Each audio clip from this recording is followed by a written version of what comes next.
The morning sun streamed through the large windows of Atlanta International Airport as people rushed to their gates. Among them was Eleanor Washington, a 72-year-old woman with silver straight hair pulled back in a neat bun. She wore a simple blue cashmere sweater and black slacks, nothing flashy, but everything spotless and well-fitted. Eleanor stood quietly in the first-class line for Flight 247 to New York.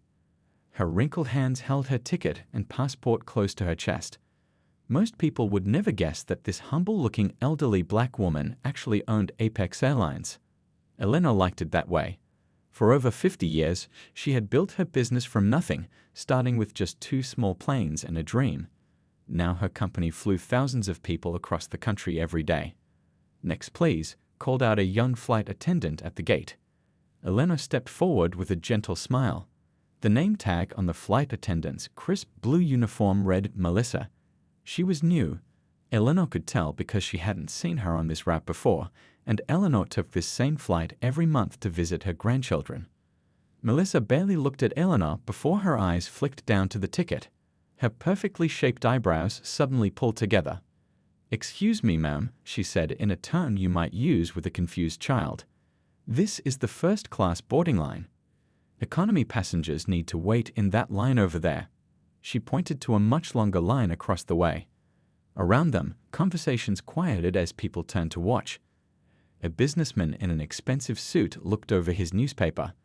A young couple with matching headphones stopped their conversation. "Yes, I know," Eleanor replied softly, her voice steady despite the familiar sting she felt. "I have a first-class ticket." She held out her boarding pass again. Melissa took the ticket, examining it with narrowed eyes as if looking for something wrong. Her lips pressed into a thin line. "There must be some mistake," she said, louder than necessary. "Let me talk to my supervisor." As Melissa walked away with her ticket, Eleanor stood alone at the front of the line, feeling the weight of stares on her back. A white couple behind her was quickly processed and welcomed aboard with warm smiles. Then another white businessman. Then a white family with 2 children. None of them questioned. None of their tickets double-checked. Eleanor's shoulders stayed straight, her chin held high, but inside her heart felt heavy. In the 1960s, she had marched for civil rights. In the 1970s, she had fought to get bank loans as a black businesswoman when no one would take her seriously. In the 1980s, she had pushed through glass ceilings in the airline industry. Now, in her 70s, she still couldn't board her own airplane without someone assuming she didn't belong. "I've seen this movie before," she thought to herself, remembering her grandmother's words about dignity in the face of disrespect. "Stand tall even when they try to make you small." Eleanor breathed deeply, preparing herself for what would happen next. 50 years of business success had taught her when to fight and when to watch and wait. Today, she would watch and wait. And remember everything. 5 minutes passed. Then 10. Passengers continued boarding while Eleanor waited. Some threw curious glances her way. A small child pointed, only to have his hand gently pushed down by his mother. Finally, Melissa returned with another flight attendant, a woman with graying hair and a name tag reading Diane. Melissa held Eleanor's boarding pass, now slightly crumpled at the edges. "Mrs. Washington," Melissa said with a smile that didn't reach her eyes. "I'm sorry for the confusion. We're having some issues with the first-class cabin today." Diane looked uncomfortable, her eyes darting between Eleanor and Melissa. Eleanor had heard excuses like this before. Back in 1983, a restaurant had suddenly become fully booked when she arrived. In 1997, a hotel had computer problems with her reservation.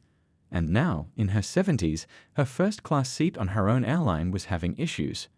"May I ask what specific issues you're having with first class?" Eleanor asked, her voice calm and clear. A lifetime of business meetings had taught her never to show when she felt hurt. Melissa shifted her weight from one foot to another. "It's a technical matter, ma'am. Something with the seating configuration." Her words came faster now. "We're reseating several passengers. I'm sure you'll be comfortable in economy. We can offer you a complimentary beverage." Eleanor noticed Diane frowning slightly. She seemed bothered by something, but said nothing. "I see," Eleanor said simply. She could argue. She could reveal who she was. But something told her to wait and watch. And where will I be sitting instead? Melissa looked relieved at Eleanor's cooperation. Please follow me. As they walked down the jet bridge, Elena heard Melissa whisper something to Diane about fixing the manifest later. Diane nodded reluctantly. Stepping onto the plane, Eleanor's eyes automatically went to the first-class cabin, her cabin, designed with her approval 3 years ago when Apex updated their fleet. The leather seats were wide and plush. Fresh flowers sat in small vases. The cabin smelled of citrus and vanilla, a special Apex touch. And it wasn't full. Elena counted 3 empty seats as they passed. A young white couple was being seated in first class as Eleanor walked by. You've been upgraded. A male flight attendant was telling them cheerfully. Today's your lucky day. Eleanor kept her face neutral, but her heart thumped painfully in her chest. The further they walked down the narrow aisle, the more cramped the plane became. The smell changed from citrus to the faint odor of too many bodies in a small space. Here we are, Melissa said finally, stopping at the very last row of the plane. 23B, the middle seat. Eleanor looked at the tiny space between a large man leaning into the aisle and a teenager with headphones pressed against the window. The bathroom door was directly behind the seat. Every few seconds it banged open as passengers used it before takeoff. Thank you, Eleanor said quietly, squeezing past the large man who barely moved his legs. Her knees, arthritic from years of working on her feet, protested as she folded herself into the cramped space. Her designer handbag, a gift from her late husband on their 40th anniversary, had to go under the seat in front, pressed against her feet. As Melissa walked away without another word, Eleanor took a deep breath. The smell of the nearby bathroom was strong. The teenager beside her had music playing so loudly that Eleanor could hear every beat through his headphones. The man on her other side took up half her seat with his arm. Just 2 hours to New York, she whispered to herself. Just 2 hours. But this time, unlike the others, she wasn't going to let it go. Back at Apex Airlines headquarters, Thomas Chen sat in his office reviewing the day's flight reports. As the vice president of operations, he insisted on personally checking certain flights, a habit that most of his colleagues found strange. But Thomas had worked his way up from baggage handler to executive over 30 years, and he knew small problems often hid bigger ones. His assistant, Gloria, knocked on his door with a fresh cup of coffee. Almost done for the day, she asked, placing the mug on his desk. Just checking the Atlanta to New York routes, Thomas replied, taking a grateful sip. Mrs. Washington takes the noon flight to visit her grandkids once a month. She never complains, but I like to make sure everything's perfect. Gloria nodded. Eleanor Washington wasn't just their boss, she was a legend in the industry. Starting with nothing, she had built Apex Airlines into a national carrier while raising 4 children as a widow. Even now, at 72, she owned 51% of company shares and had the final say on major decisions. Thomas scrolled through the passenger list for Flight 247.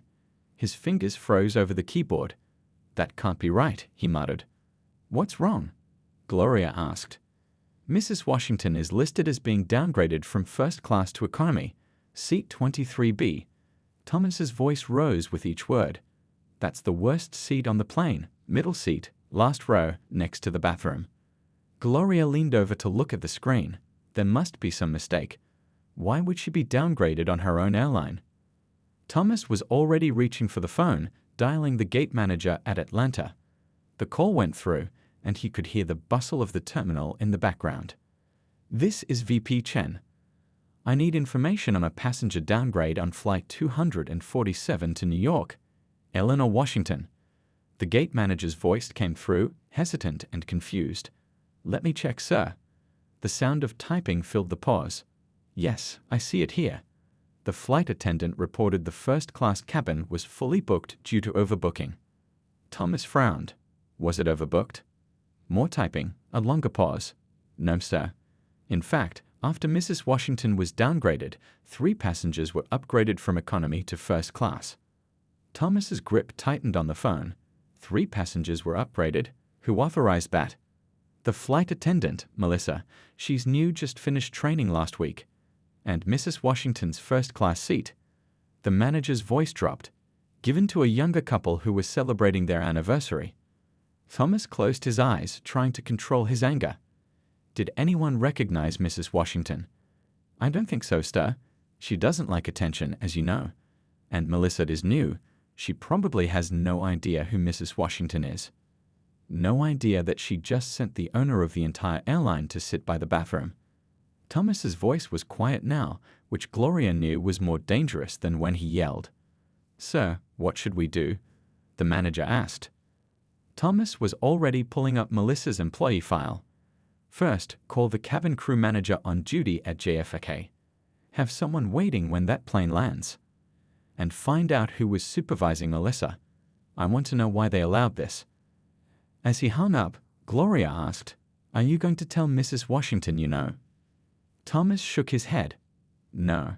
She's been flying incognito for years to see how customers are really treated. She's never pulled rank, even when things went wrong. He sighed heavily. But this time is different. This isn't about a delayed flight or cold coffee. This is about dignity. Out the office window, Thomas could see planes taking off into the afternoon sky, each one bearing the Apex logo that Eleanor had designed herself, a simple blue arc like a bird's wing. The company mission statement hung on the wall, Everyone deserves to fly with dignity. She built this airline so people like her wouldn't have to sit in the back anymore. Thomas whispered, almost to himself. And now look what we've done. The flight to New York was the longest 2 hours of Eleanor's life. The air felt stuffy in the back of the plane. Each time the bathroom door swung open behind her, a new wave of chemical smell washed over her. The large man beside her had fallen asleep, his arm pushing her into half a seat. Still, Eleanor watched everything. She noticed how Melissa smiled brightly at the young passengers, but barely glanced at elderly travelers.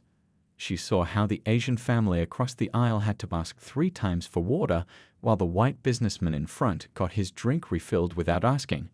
She observed how Diane, the older flight attendant, seemed troubled by her colleague's behavior but said nothing. Eleanor pulled a small notebook from her purse, the same notebook style she'd used for 50 years of business notes. In it, she wrote down everything she saw, her handwriting neat despite the turbulence that occasionally shook the plane. "Excuse me," she said when Melissa passed with the drink cart. "May I have some water, please?" Melissa glanced at her, then nodded without making eye contact. "I'll bring it on my way back," she said, but never returned with the water.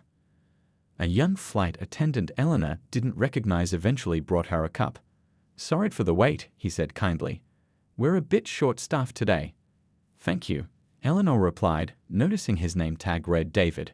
She added his name to her notebook with a small star beside it. When the plane finally touched down at JFK, Eleanor's back ached from sitting cramped for so long. The teenager beside her had slept the whole flight, headphones blaring. He woke only as the wheels hit the runway, never once looking at the woman beside him. "Please remain seated until the aircraft has come to a complete stop," the captain announced. Local time is 2:15 p.m. Weather in New York is sunny, 72 degrees. Eleanor waited patiently as first-class passengers disembarked. Then the premium economy section, then the rows ahead of her. Being in the last row meant being the very last to leave. As she finally stepped into the jet bridge, Eleanor was surprised to see a familiar face waiting by the gate door. Thomas Chen, her vice president of operations. His normally calm face looked worried, with deep lines around his eyes. "Mrs. Washington," he said, quickly stepping forward to take her carry-on bag. "I'm so sorry about what happened." Eleanor's eyebrows rose slightly. "Thomas, I wasn't expecting to see you in New York today." He lowered his voice. "The flight manifest showed you were downgraded. I caught a company plane as soon as I saw it." People streamed past them into the terminal. Eleanor noticed Melissa at the gate door, thanking passengers as they exited. When she spotted Eleanor talking with Thomas, her smile faltered. "Let's talk somewhere private," Eleanor suggested. Thomas led her to a quiet corner of the airport's VIP lounge. Floor-to-ceiling windows overlooked the runway where their plane was already being prepared for its next flight. A pot of tea waited on the low table. "How did you know?" Eleanor asked as she sank gratefully into a soft chair, her tired legs finally relaxing. "I always check your flights," Thomas admitted. "I know you travel incognito to see how the airline really runs." Eleanor smiled slightly as she poured tea. Old habits. My father taught me, never trust what people tell you about your business. See it with your own eyes. Thomas leaned forward, his face serious. What happened today was unacceptable. The flight attendant has been suspended pending investigation. We can arrange termination immediately. Eleanor raised her hand to stop him. No, don't fire her. But Mrs. Washington, what she did, was exactly what I needed to see, Eleanor finished. This isn't about one flight attendant, Thomas. It's about our whole system. Thomas looked confused. I don't understand. Eleanor sipped her tea, then set down the cup with determination in her eyes. I think it's time for some changes at Apex. Big ones. The following Monday morning was unusually bright in Atlanta. Sunlight streamed through the windows of Apex Airline's headquarters, a glass building that Eleanor had helped design 20 years earlier. Most employees arrived between 8 o'clock and 8:30 a.m., grabbing coffee from the break room before settling at their desks. No one expected to see Eleanor Washington walk through the front doors at 8:15. Good morning, Mrs. Washington, the security guard said with surprise, almost dropping his coffee. Though Eleanor owned the company, she rarely visited the main office these days, preferring to work from her home office. Morning, Pete, she replied with a warm smile. Beautiful day, isn't it? Instead of heading to the executive floor where her corner office waited, Eleanor pressed the button for the third floor. A few employees in the elevator with her exchanged curious glances. The third floor housed the training center for new flight staff. When the doors opened, Eleanor stepped out confidently. Her simple navy dress and low heels were professional but comfortable. The pearl necklace at her throat had been a gift from her husband on their first anniversary 52 years ago.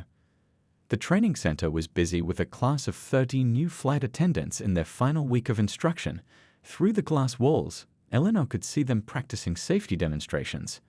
A gray-haired instructor named Lee was showing them how to properly point to emergency exits. When Lee spotted Eleanor through the glass, he nearly dropped his demonstration oxygen mask. He quickly excused himself and hurried to the door. Mrs. Washington, we weren't expecting you, he said, smoothing his tie nervously. I know, she replied with a gentle smile. I hope you don't mind if I observe for a bit. Of course not. Please, come in. Lee held the door wide. We're honored. As Eleanor entered, the classroom fell silent. 30 pairs of eyes turned to her. In the back row, Eleanor spotted a familiar face, Melissa, the flight attendant from Friday's flight. The color drained from Melissa's cheeks as their eyes met. Everyone, Lee announced, his voice carrying through the suddenly quiet room. For those who don't know, this is Eleanor Washington, the founder and owner of Apex Airlines. A murmur ran through the room. Several trainees sat up straighter. Some looked excited, others nervous. Melissa looked like she might faint. Please, don't let me interrupt, Eleanor said. I'd just like to observe if that's all right. Lee nodded eagerly and returned to his lesson on emergency procedures. But the energy in the room had changed. Everyone was hyper-aware of the elderly woman sitting quietly in the corner, watching with interested eyes. After 20 minutes, as Lee was wrapping up his section, Eleanor raised her hand. May I share something with your class? Of course. Lee stepped aside immediately, gesturing toward the front of the room. Eleanor walked slowly to the center, her eyes scanning each face. When she reached the podium, she didn't touch the microphone. She didn't need it. After 50 years of leading board meetings and speaking at conferences, she knew how to make her voice carry. 50 years ago, I started this airline with 2 planes and a dream, she began. I wanted to create a company where everyone would be treated with dignity and respect. The room was completely silent. Even the air conditioning seemed to have paused. Last Friday, I took flight 247 from Atlanta to New York. I was traveling in first class, a ticket I had purchased myself. Eleanor kept her voice calm and even. When I approached the gate, I was told there was a problem. I was moved to the back of the plane, to a middle seat in the last row. Melissa's face had gone from white to deep red. A few of her classmates glanced at her, then quickly looked away. I'm not here to embarrass anyone, Eleanor continued, not looking directly at Melissa. I'm here because what happened to me happens to people of color every day on airlines across this country. She paused, letting her words sink in. I didn't build this airline so that some people could sit in the front while others are sent to the back based on how they look. I built it to be better than that." Elena's voice grew stronger. "And that starts with each of you." The training room remained silent as Eleanor finished speaking. Some trainees stared at their hands. Others looked at her with new respect in their eyes. In the back row, Melissa sat frozen, her face a mix of shame and fear. "I have a question for all of you," Eleanor said, her voice gentle but firm. "Why did you want to become flight attendants?" Hesitantly, a young man in the front row raised his hand. "To travel and see the world." Eleanor nodded. "That's honest. Anyone else?" "To help people," said a woman with glasses. "I like making sure everyone feels safe and comfortable." "For the steady job and benefits," added another trainee. Eleanor smiled. "All good reasons. Now let me tell you why I started this airline." She walked slowly between the rows of seats, making eye contact with different trainees. "When I was 9 years old, my grandmother and I took a bus across 3 states to visit my uncle. We had to sit in the back, even though there were empty seats up front. When I was 19, I flew on an airplane for the first time. The flight attendant assumed I was in the wrong seat when I sat in first class, a seat my college had paid for because I was representing them at a competition." She paused near Melissa's row. "I promised myself that one day I would create a place where no one would have to feel what I felt, where everyone could travel with dignity." Over the next 6 weeks, things at Apex Airlines began to change. Eleanor established a new program called Flying with Dignity that became mandatory for all employees from baggage handlers to pilots. The program wasn't just another corporate training video. Elena herself spoke at many of the sessions, sharing her personal experiences with discrimination. Thomas Chen talked about growing up as the child of immigrants and facing constant questions about where he was really from. Other employees began sharing their own stories. Most surprisingly to everyone, Melissa became actively involved. After that day in the training room, she had approached Eleanor with tears in her eyes. "I'm so sorry," she had said, her voice shaking. "I never thought of myself as prejudiced. I thought I was just following procedures." Instead of firing her, Eleanor had offered her a choice. "You can leave the company with a good reference, or you can help me fix this problem." Melissa chose to stay. Now, 6 weeks later, she stood in front of a group of airport gate agents, sharing her story. "I thought I was making decisions based on efficiency," she explained. "But when I look back at that day, I have to admit that something else influenced me, something I didn't want to see myself." Beyond the training sessions, Eleanor implemented practical changes. She created a mystery passenger program where people of different ages, races, and backgrounds traveled on Apex flights and reported their experiences. She established a diverse customer service committee with representatives from every department and level of the company. Most importantly, she made sure there were consequences for discriminatory behavior, not just punishment, but real accountability. Managers' bonuses were now tied to diversity metrics and customer feedback from all passenger groups. The new policies weren't always popular. Some long-time employees complained about political correctness. A few even quit. But for every person who left, 3 new applicants were drawn to the company's renewed mission. On a warm day in May, 6 months after the incident on Flight 247, Eleanor sat in her office with Thomas, reviewing the latest customer satisfaction scores. "Look at this," Thomas said, pointing to a chart on his tablet. "Overall satisfaction is up 12%, and the biggest improvements are among passengers over 60 and passengers of color." Eleanor nodded, a small smile on her face. "That's good, but we still have work to do." Through her office window, she could see planes taking off and landing, each one carrying hundreds of passengers with their own stories, their own dignity. "It's funny," she said quietly. "Sometimes the worst experiences lead to the best changes." 3 years passed. On a crisp autumn evening, the grand ballroom of the National Transportation Museum glowed with soft light. Round tables filled the room, each covered with blue cloth and small centerpieces shaped like airplanes. At the front, a stage held a podium and a large screen displaying the words National Diversity and Inclusion Excellence Award. Eleanor Washington, now 75, sat at the front table. Her silver hair was styled elegantly, and she wore a deep blue dress that matched the Apex Airlines colors. Beside her sat Thomas Chen, who had recently been promoted to president of operations, and on her other side sat Melissa, now the director of customer experience, a position created specifically to ensure all passengers were treated with equal care. "I still can't believe we're here," Melissa whispered, looking around at representatives from airlines, train companies, and bus lines from across the country. 3 years ago, I thought my career was over." Eleanor patted her hand. "Sometimes our worst mistakes lead to our best work." The host for the evening, a well-known travel show presenter, stepped up to the podium. "Ladies and gentlemen, it's time for our most prestigious award. For the first time in the 20-year history of this ceremony, the National Diversity and Inclusion Excellence Award goes to an airline, Apex Airlines." The room erupted in applause. Camera flashes lit up the stage as Eleanor walked slowly to the podium, assisted by Thomas. In her hand, she held not notes for a speech, but her old notebook, the same one she had written in during that fateful flight 3 years ago. "Thank you," she said, her voice strong despite her years. "This award doesn't belong to me. It belongs to every employee at Apex who embraced change, even when it was uncomfortable." Eleanor opened her notebook. 3 years ago, I was moved to the back of one of my own planes. At 72 years old, after building an airline from nothing, I still wasn't seen as someone who belonged in first class. She looked up. I had 2 choices that day. I could file a complaint and move on, or I could use my position to create lasting change. We chose change. She turned a page in her notebook.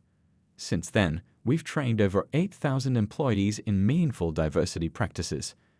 Our mystery passenger program has completed more than 1,500 flights. Most importantly, our passenger satisfaction scores have risen across all demographic groups. Eleanor looked directly at Melissa, who smiled encouragingly.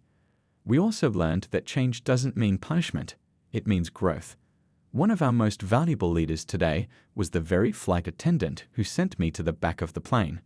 Murmurs of surprise rippled through the audience.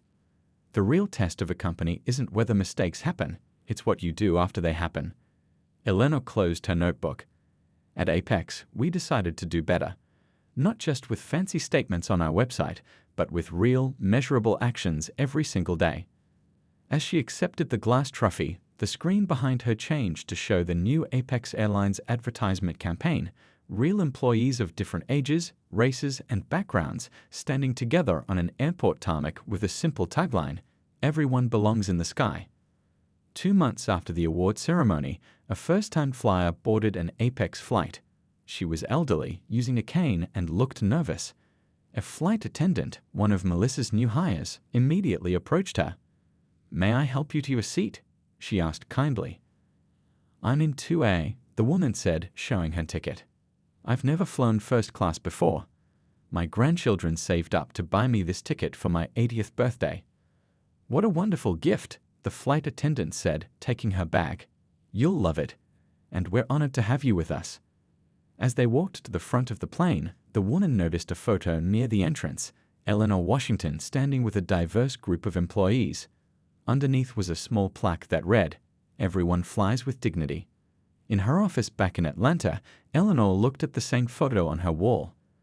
The airline she built was stronger than ever, and when she flew now, still sometimes sitting in economy to observe, she watched as every passenger was treated with the same respect, regardless of their appearance or seat assignment. "That's how it should be," she often said. "Success isn't just about where you sit on the plane, it's about making sure everyone has a chance to fly."